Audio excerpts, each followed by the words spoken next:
예, 이번 시간에 이제 개항 이후의 문화편. 요 문화편에서는 뭐 그렇게 자주 나오는 부분은 아니지만 간혹가다 하나 정도가 나올 수 있어. 그래서 이제 중요한 걸 부분으로 정리만 잘 해두시면 되겠다. 먼저 개항 이후 문화에서 근대 문물의 수용 있죠? 거기서부터 한번 생각해 봅시다. 근대 문물의 수용이라는 거. 근대 문물이란 결국 먼저 근대화된 서양의 문물이겠지. 그래서 물론 개항 이전에도 들어오지만 개항 이전부터 들어왔었죠? 서양의 문물이.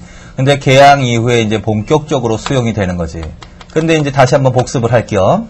근대 문물이지. 근대 문물은 서양의 문물이라고도 볼 수 있는데, 근대 문물에는 크게 두 가지가 있는 거야. 하나는 뭐다? 사상도 있고, 그쵸? 서양의 사상, 종교도 있는 거죠.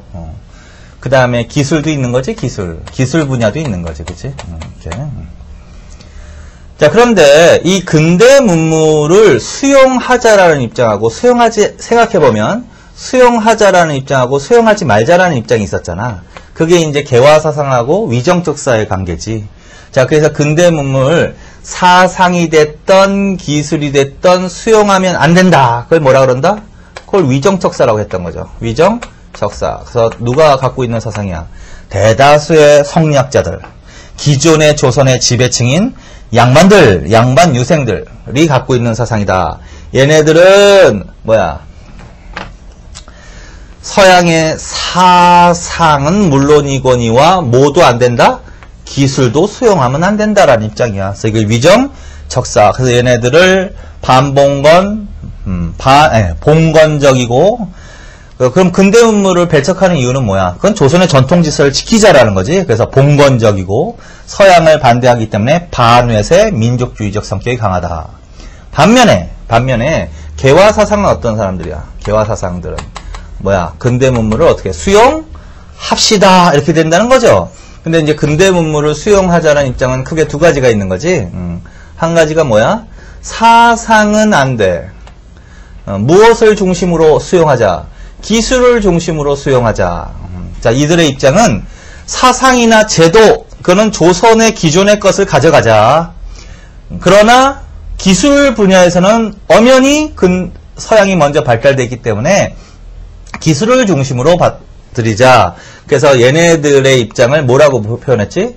동도서기라고 표현했지. 그래서 동도서기.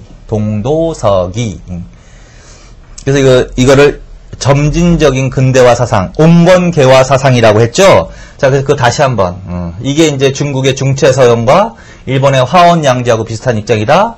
중국에서 전개되었던 양무운동이 바로 이 입장이다. 그리고 얘네들이 이제 대다수야, 대다수. 그런데 어떤 사람들은 그건 너무 느리다. 근대화 하려면 어떻게 전면적으로 근대화해야 된다. 그러기 위해서는 사상도 받아들여야 된다. 아주 생각까지 완전히 기술은 물론이거니와 사상까지도 받아들여서 급진적인 근대화 정책을 추진해 나가야 된다. 그래서 이걸 뭐라 그랬죠? 변법자강이라고 했지? 변법자강. 일본의 문명개화론과 비슷한 사상이다. 일본의 메이지 유신이 입장이라고 했지? 그래서 다시 한번 생각을 해. 근데 이제 개화사상가들 중에서는 뭐가 다수야? 얘네들이 다수인 거야, 얘네들이 다수고, 얘네들이 소수인 거지, 그치? 자, 그래서 요 개화사상과 위정적사 간의 갈등 때문에 일어난 사건이 뭐야? 그게 바로 위정적사 운동이고, 그 다음에 이모군란이라고 볼 수 있는 거지. 반면에 요 점진적으로 근대화 정책을 추진해 나가자라는 세력과 급진적으로 근대화 정책을 추진해 나가자라는 세력으로 이 두 세력 간의 갈등 때문에 일어나는 사건이 뭐다? 갑신정변인 거죠. 그래서 갑신정변은 얘네들이 일으킨 거지. 자, 그래서 다시 한번 복습하시고, 그래서 어쨌든 어떻게 됐든 강화도 조약 이후에는 어떻게 서양의 근대 문물이 수용이 된다. 그래서 그런데 이제 이 입장이 다수고 정부도 이 입장이야. 그래서 이 입장에 의해서 기술을 중심으로 받아들여서 부국 강병한 정책을 이제 추진하게 된다. 이렇게. 그래서 다시 한번 확인하시고, 그래서 이제 근대화 정책을 추진해 나가는 거지? 그래서 근대화 정책을 추진해 나가는 것 중에서 1800, 그런 거 있었죠, 왜? 개항 후부터 1880년대에 주요 근대화 정책이 있었죠? 자, 그게 이제 거기 607페이지에 양가로 2번인데, 거기 페이지 531페이지 참조하라고 그랬죠? 그래서 거기 다시 한번 확인해. 이건 공부하신 거야. 개항 이후에 1880년대 정부의 근대화 정책은 크게 3개로 나눠서 보시라고 그랬지. 어떻게? 1876년에 강화도적 직후에, 그 다음에 1880년하고 1881년에, 그 다음에 나머지는 1883년 이후 80년대다. 그래서 76년에 1차 수신사가 가지. 이제 1차 수신사가 가지. 누가? 김기수. 531페이지로 가서 다시 한번 확인하세요. 다시 복습할 겸 하는 거야. 1차 수신사 김기수. 이게 이제 개항 후 처음으로 외국에 파견된 사신이야. 어느 나라? 일본. 일동기유를 저술했지. 자, 그 다음에 80년, 81년에 간다. 수신사. 2차 수신사 맞죠? 2차 수신사. 이 사람 중요하지? 누구? 김홍집. 김홍집 반드시. 그리고 이 사람이 전래한 책이 있지? 조선책략. 조선책략. 반드시 기억해놔야지. 조선책략. 그래서 80년대 초반에 일본으로부터 김홍집이 무엇을 전래하는 시기야? 조선책략이라는 책을 보급하는 시기 맞죠?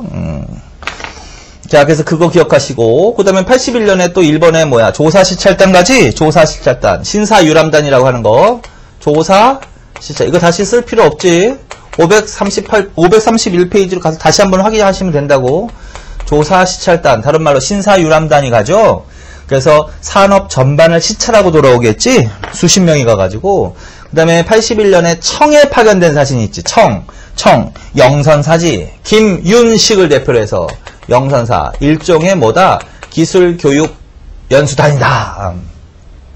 그런데 이제 이 영선사가 기술교육, 근대 기술교육을 받기 위해서 청에 파견된 기술교육 연수단이었단 말이야. 정부의 지원으로.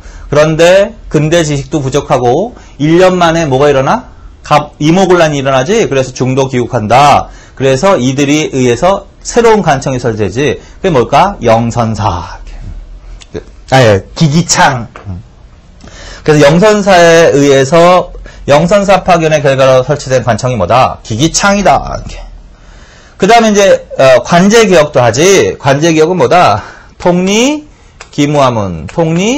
통리기무아문과 그 밑에 뭘 설치했다? 12사를 설치했다. 12사. 그래서 1880년대 초반에 근대화 개혁을 위해 설치한 관청이 뭐다? 통리기무아문과 12사다. 그 다음에 군제 개편도 하지. 이때 5군형을 폐지하고 2형을 설치하지. 2형이 뭐야? 무의형과 장어형을 설치하죠. 그렇죠? 장어형. 그리고 이때 이제 우리나라 최초의 신식군대인 뭐 별기군 일본 사관학교를 모방해서 그래서 요거 그래서 무의형, 장어형, 2형 설치. 우리나라 최초의 신식군대 뭐 별기군.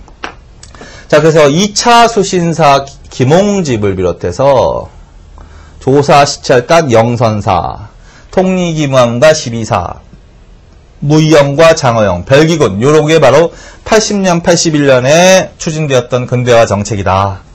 그 다음에 이제 83년에는 뭐다? 보빙사가 가지, 보빙사. 미국에 가는 거지? 예. 그 다음에 이제 여기에 나와 있는 박스 안에 있는 관청들이 바로 80년대에 설치되는 거 맞죠? 기기창. 뭐 만드는 관청이야? 근대 무기. 예, 기기창과 관련 있는 사신이 뭐다? 영선사.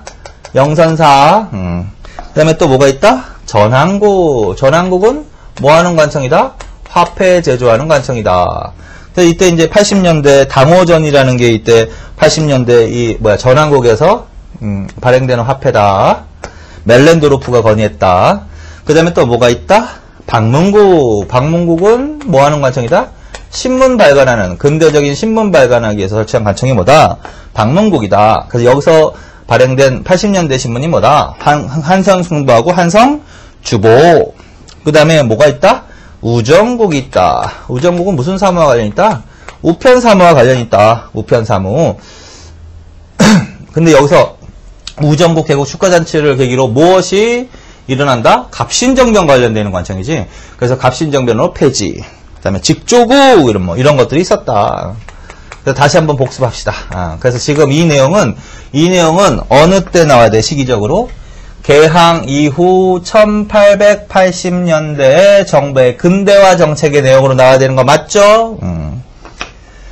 그 다음에 이 근대화 정책은 1890년대로 들어가서 계속되었을까? 아니면 끊어졌을까? 계속되는 거지. 1890년대에 바로 뭐다? 갑오개혁이 있었을 것이고, 그쵸? 갑오개혁. 1894년부터.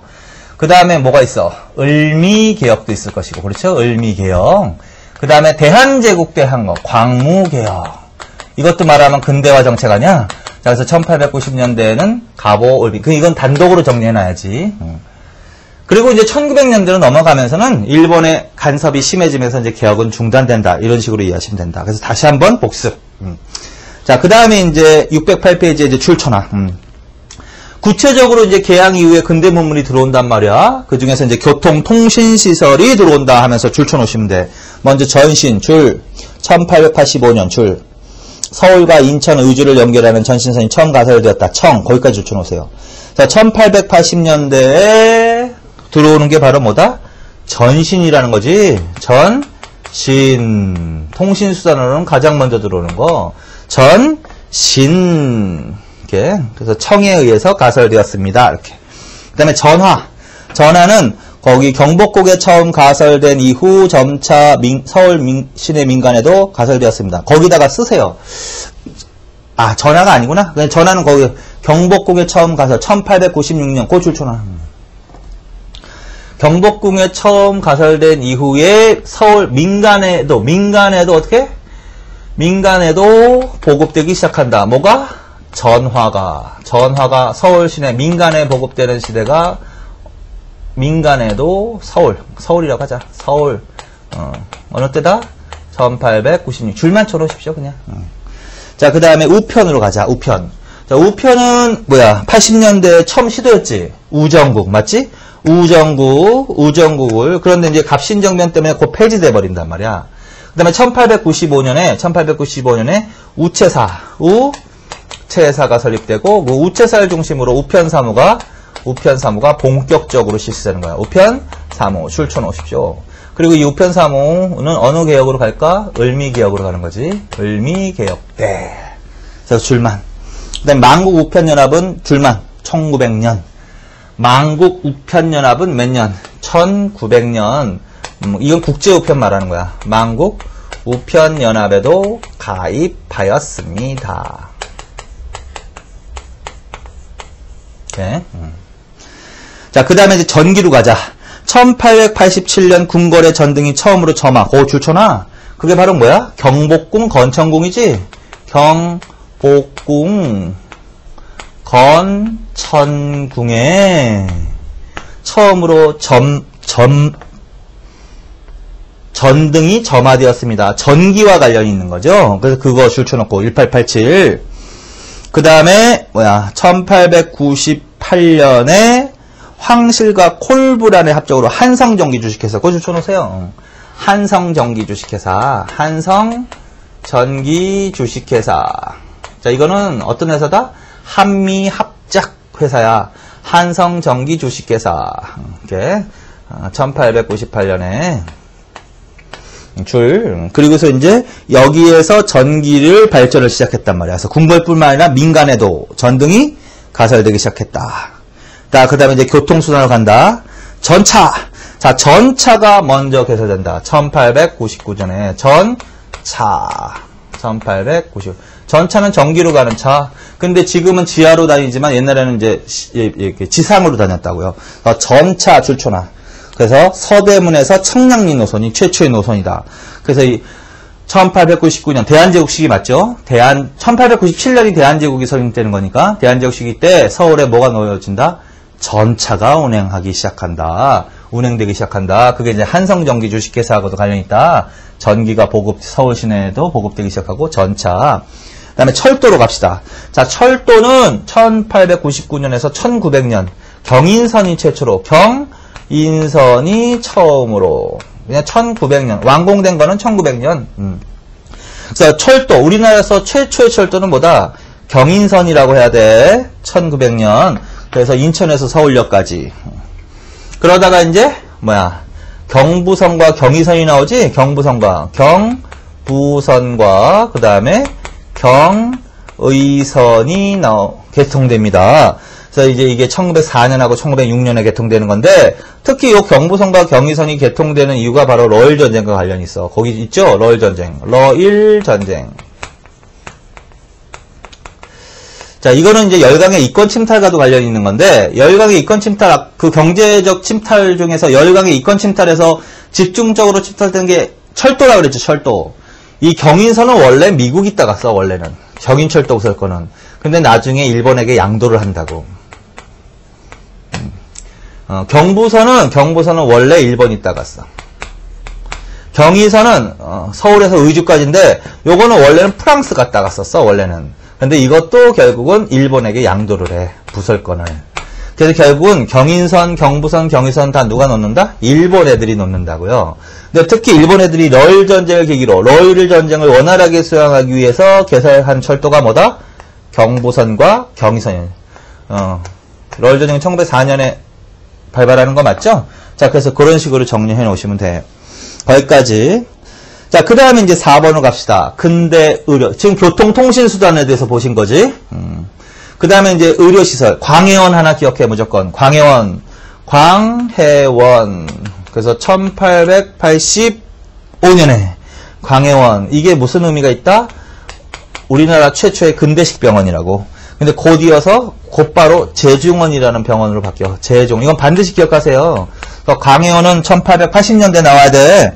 우리나라 최초의 서양식 병원, 근대식 병원인 광해원, 제중원이 설립되었습니다. 그런데 이제 정부가 설립한 건데, 이걸 누구로 하여금 운영하게 했다? 미국인 개신교 선교사로 하여금 운영하게 한 거야. 알렌슨. 그거 하나 반드시. 박스 안에 제중원 줄쳐놓고. 나중에 이 1904년에 네 번째 줄에 그 서울역 앞에 제중원을 새로 짓고 병원의 이름을 뭐라고 했다? 세브란스라고 했다. 그래서 세브란스 있는 자리가 바로 옛날에 제중원이 있었던 자리라는 거지. 그 다음에 광제원 줄만 쳐놓으세요. 1899년에 광제원. 1890년대는 뭐? 광제원. 그치? 광제원. 그냥 줄만 쳐놓으세요. 그 다음에 적십자병원. 1900년대로 가면서 뭐? 적십자병원, 세브란스, 자해의원, 이런 의료시설이 들어왔다. 그래서 하나는 반드시 외워. 우리나라 최초의 근대식 병원이 뭐다? 광해원, 제중원, 이렇게. 대한의원까지 줄쳐놓고. 자, 그 다음에 이제 언론기관의 발달. 이거 별표 쳐놓고. 언론기관은 이거 문제가 잘 나온다고 그랬죠. 이 실력 양성운동 때 또 하셨죠. 그래서 신문을 정리해놔야 돼. 자, 묶어. 한성순보하고 한성주보를 묶어. 한성순보하고 한성주보를 묶어. 한성순보하고 한성주보를 묶어. 자, 요거는 몇 년대 창간된 신문이다? 1880년대. 그리고 정리. 1883, 1886, 순한문, 국한문, 방문국에서 발행한 신문. 그리고 한성순보는 뭐다? 우리나라 최초의 간보, 줄. 그 다음에 한성주보는 최초로 국한문 혼용체 사용, 줄. 그 다음에 최초의 상업광고, 줄. 그 두 개의 줄 쳐놓으세요. 그래서 한성순보는 열흘마다 발간된다는 거. 일간지 이러면 안 돼. 주보는 일주일마다 발간된 걸 말하는 거지. 그래서 한성순보, 한성주보는 1880년대 창간된 신문이야. 반드시. 그리고 우리나라 최초의 근대식 관보는 한성순보고, 그 다음에 최초로 국한문체를 사용한 신문이 주보, 최초의 상업광고 게재. 자, 그 다음에 이제 뭘 묶냐면 독립신문부터 황성신문까지 묶으세요. 독립신문부터 황성신문. 그 다음에 이제 창간된 신문이 뭐다? 독립신문,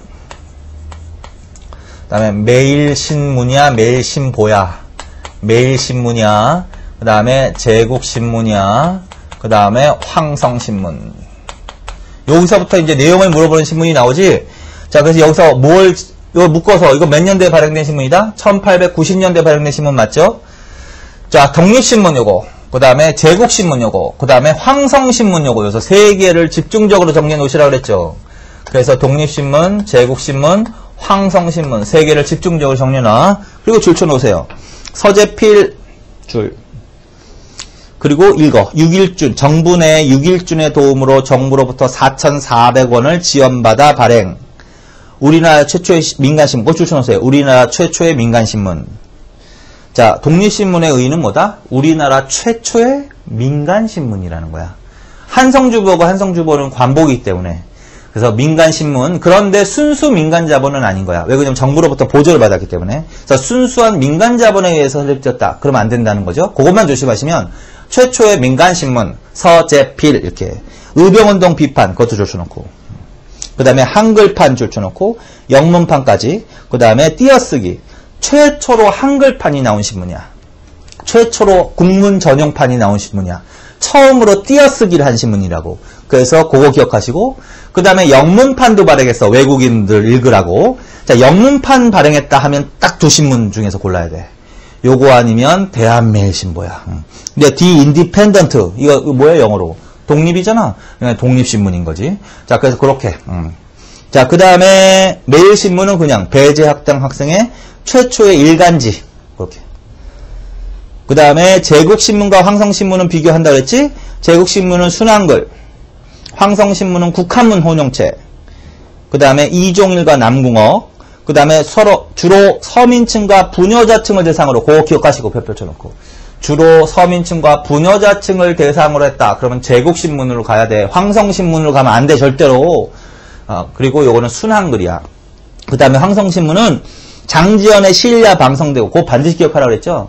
장지연이 시일야 방성대국을 쓰게 되는 계기가 뭐야, 배경. 을사늑약에 대한 반발이지. 그래서 을사늑약에 대한 반발로 장지연이 시일야 방성대국이라는 기사를 어떻게 황성신문에 실었습니다. 국한문 혼용체입니다. 그 두 개. 그 다음에 대한매일신보부터 대한민보까지 묶으세요. 자, 요거는 다 몇 년대 만들어진 신문이야? 1900년대 만들어진 신문 확인하시면 되지. 그 중에서 이제 대한매일신보, 대한매일신보. 요게 제일 중요하다. 별표. 그 다음에 이제 만세, 경향, 대한민보, 이런 것들은 1900년대에 창간된 신문이야. 그 중에서 어떤 신문을 차려나? 대한매일신보를 차려나? 별표. 이렇게. 그 대한매일신보는 특징이 뭐다? 1904년. 베델과 양기탁. 반드시 알아놔야지? 영국인이 들어가 있다. 그래서 베델과 배설. 한국 이름으로는 배설. 베델, 양기탁, 한영 합작신문이야. 더 코리아 데일리 뉴스. 영문판은 2신문 중에 하나라고 그랬지? 독립신문 아니면 뭐다? 대한매일신보. 가장 강력한 항일론적 고줄. 무장투쟁과 의병운동도 긍정상세보도 줄. 신채호가 박은식이 애국적 논술 다 공부한 거란 말이야 이거. 국채보상운동에도 가담. 을사조약의 부당성을 폭로하는 친서. 신민의 기간지. 그거 별표 쳐놓으시면 돼. 그래서 양기탁이 신민의 회원이었잖아. 그래서 신민의 기간지이기도 했고 국채보상운동에도 적극 가담하기도 했고 을사조약의 부당성을 폭로하는 친서를 고종이 발표하기도 했고 박은식 신채호가 애국적인 논설을 시키기도 했다. 그럼 뭘로 간다? 대한매일신보로 가시는 거야. 그래서 거기까지. 그다음에 만세보는 천도교 줄만 쳐놓고 경향은 천주교 이렇게 해서 종교계가 운영한 신문이다. 자, 그래서 이 신문은 문제가 나올 수 있다고 했죠. 그런데 그 중에서도 몇 개의 신문을 정확히 정리해놔? 독립신문, 제국신문, 황성신문, 대한매일신보 요 4개 신문은 특징까지 정확히 정리해 놓으세요. 잘 나오는 거니까. 자, 그 다음에 넘깁시다. 교육기관. 자, 개항 이후에 근대 문물이 들어오는 과정에서 근대 교육의 중요성도 강조됐단 말이지. 그래서 이제 1880년대 근대 교육과 관련되어 있는 학교는 뭐가 나와야 된다? 원산학사.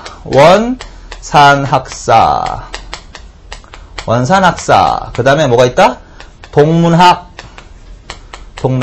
그 다음에 유경공원. 요 3개는 반드시 외우세요. 공부해 놓으세요. 반드시. 유경공원. 요거 몇 년대에 나와야 돼? 1880년대 나와야 돼. 그 3개는 반드시 기억해. 원산학사 줄. 1883년.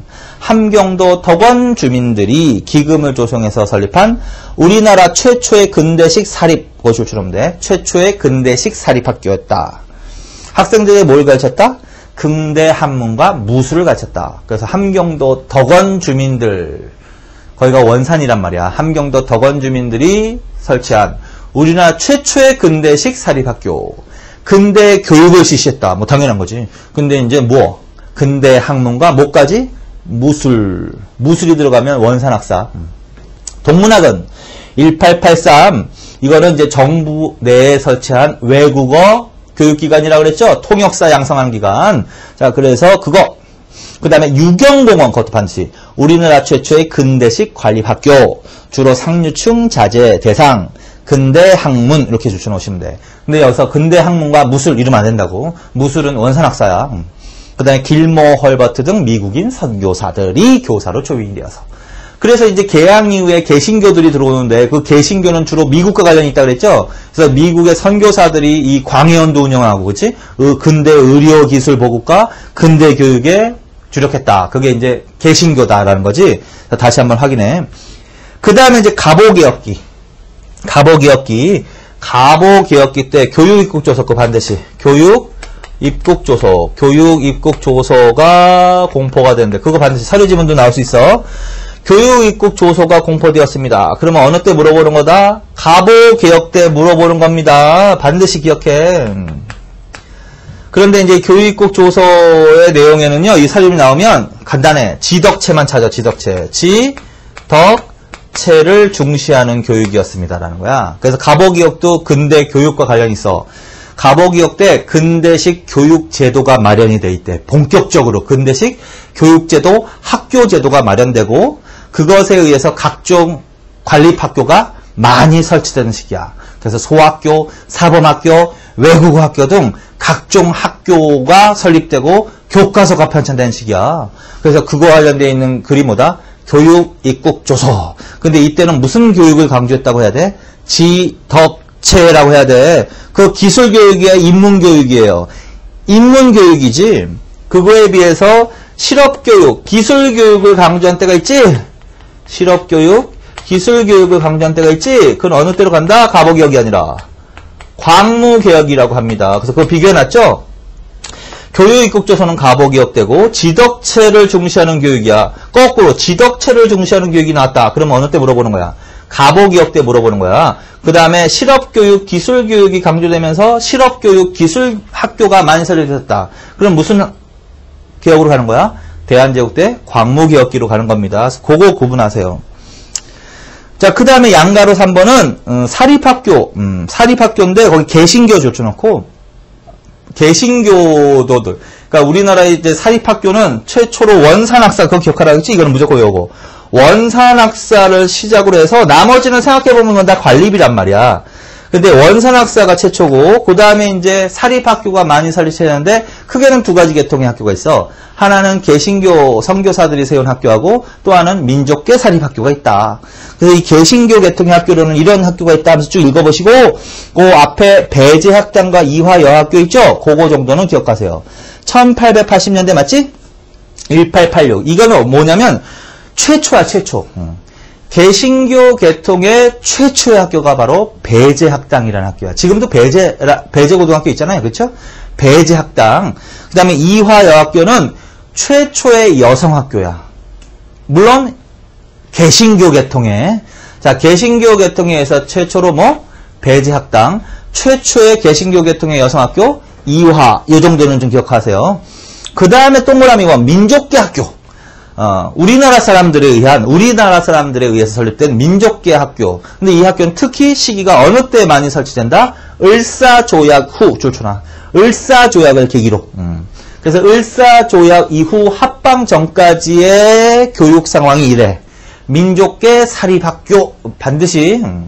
그래서 이때는 이제 조선인들이 실력 양성운동의, 애국 개몽운동 실력 양성운동의 일환으로 각종 학교, 민족계 학교를 설립해서 근대의식 고취하고 민족의식 고취에 주력했다라는 거지. 자, 그래서 그거를 더 알아두세요. 민족계 학교.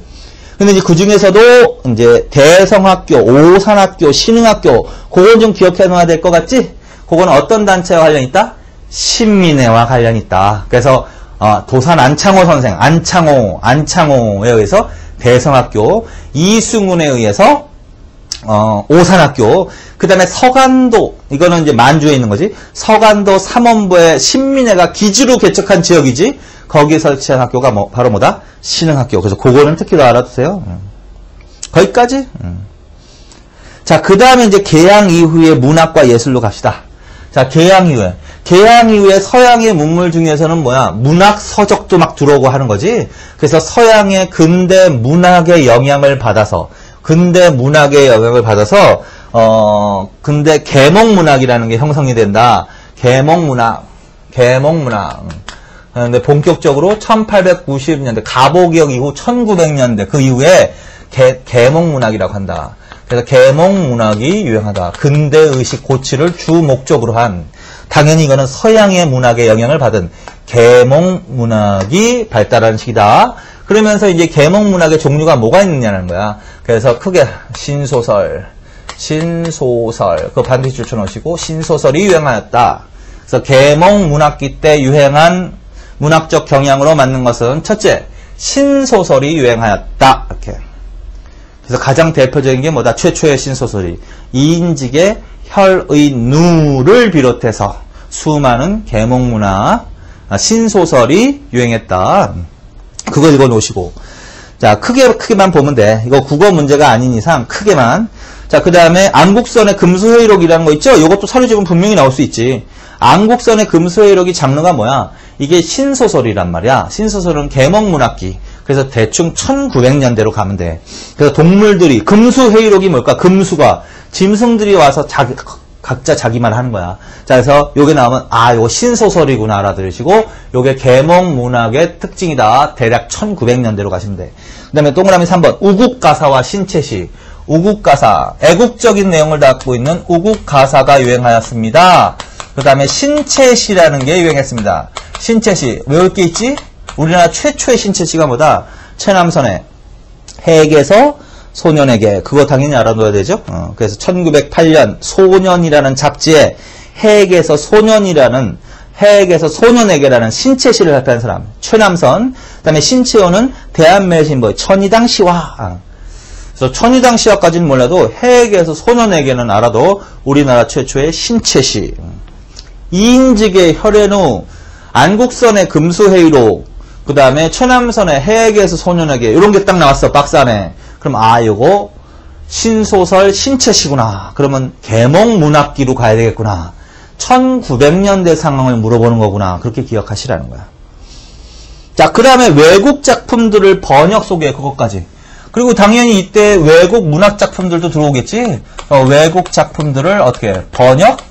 소개하는 게 유행하였다. 요게 이제 같은 시기라는 거야. 요게 신소설, 우국가사, 신체시, 외국 작품들 번역 소개. 구체적으로는 뭐가 있다? 한 번씩만 읽어보세요. 철로 역정, 빌헬름 텔, 로빈슨 표류기, 걸리버 여행기 등. 요런 것들이 주로 번역 소개되는 때가 대략 어느 때라는 거야. 무슨 문학의 특징이라고?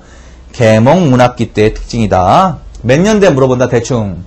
1900년대 물어봅니다. 이렇게. 그 다음에 음악. 음악에도 변화가 나타난다. 서양 음악에 영향을 받는다. 그래서 찬송가에도 영향을 받는 거고, 서양의 행진곡에도 영향을 받는 거고, 군대식. 그래서 창가가 유행했다. 신소설, 계몽문학기 때 유행한 음악은 뭐다? 창가. 여기까지. 자, 그래서 구체적으로는 뭐가 있다? 학도가, 건학가, 독립가, 애국가 등 해가지고, 자, 그래서 요 정도는 정리해놨다로. 그래서 신소설, 우국가사, 신체시, 외국작품, 창가 등이 유행했다. 요게 바로 무슨 문학계의 특징이다? 계몽문학계의 특징이다. 몇 년대랑 대충 몇 년대다? 1900년대다. 그 다음에 미술의 변화 있죠? 이건 정말 줄만 쳐놓으시면 돼. 거기 보시면 동그라미 2번 주요 화가들 있죠? 거기서 장승업 하나 줄 쳐놓으시고. 장승업은 19세기에 활약한 대표적인 화가인데 전통적 회화줄. 그 다음에 안중식 줄 쳐놨지? 전통 회화를 근대 회화로 이행시키는데 큰 역할 줄. 안중식은 전통 회화를 그린 거야. 그 다음에 고희동 서양화 기법을 처음으로 도입 줄. 그래서 안중식과 고희동은 비교해야 돼. 안중식은 동양화 그린 사람이야. 전통 회화 그린 사람이야. 고이동은 서양화를 개척한 사람. 서양화, 그거 구분하세요. 그 다음에 이도영은, 이 그림 만화 그린 사람. 시사만평, 대한민보에, 그래서 이도영. 자, 그 다음에 신재호 줄쳐놓고, 이 사람은 판소리 정리한 사람입니다. 이 정도만. 그 다음에 연극에서는, 거기, 대한제국 말기에 신국운동이 일어나. 거기서 또 대한제국 말기에 신국운동이 일어나 우리나라 최초로 서울의 서양식 극장인 원각사 하나 기억하세요. 원각사 1908년 원각사가 건립된 시기가 1908년 1900년대지. 원각사가 무슨 의미가 있다? 우리나라 최초의 서양식 극장이다. 그래서 이거 대한제국 때의 신국운동과 관련이 있다. 이렇게만 정리해 놓으시면 돼. 그 다음에 건축도 마찬가지지. 서양식 건축 양식이 들어오겠지. 그래서 첫째 고딕 줄만 쳐놓으세요. 연필로. 약현성당, 명동성당, 정동교회 이런 건축물이 다 무슨 양식으로 지어진 건축물이다? 고딕 양식. 명동성당 유명하죠? 명동성당. 명동성당은 뭐야? 고딕 양식이다. 넘기시고 그래서 그 정동교회하고 명동성당 그림 나와있죠? 그게 바로 무슨 양식이라는 거야? 고딕 양식이라는 거지? 그 다음에 르네상스식 건물 거기 줄만 쳐놓으세요. 덕수궁 석조전 러시아 공사관 세브란스 병원 등은 르네상스식. 바로크 양식은 프랑스 공사관. 그다음에 독립문은 반드시 줄쳐놓고 프랑스의 개선문을 본따서 건립된 건데 그 독립문을 건립한 단체가 있지. 독립협회가 만드는 거죠. 그거는 좀 기억하시고. 그래서 이것도 크게 봐. 그래서 여태까지 한 것이 이제 요 부분에서는 뭐 자주 나오지는 않지만 어쩌다 한번 나올 수가 있단 말이야. 그래서 이런 식으로 정리해 놓는데 대충 이것도 세 개, 시기적으로는 세 개로 정리해 놓은 거야. 하나는 개항 후 1880년대의 내용. 하나는 가보, 을미, 광무기역 해서 1890년대 내용. 그 다음에는 1900년대의 내용. 이런 식으로 크게 정리해 놓은 것이죠. 자, 그래서 이런 식으로 정리만 해 놓으시면 돼.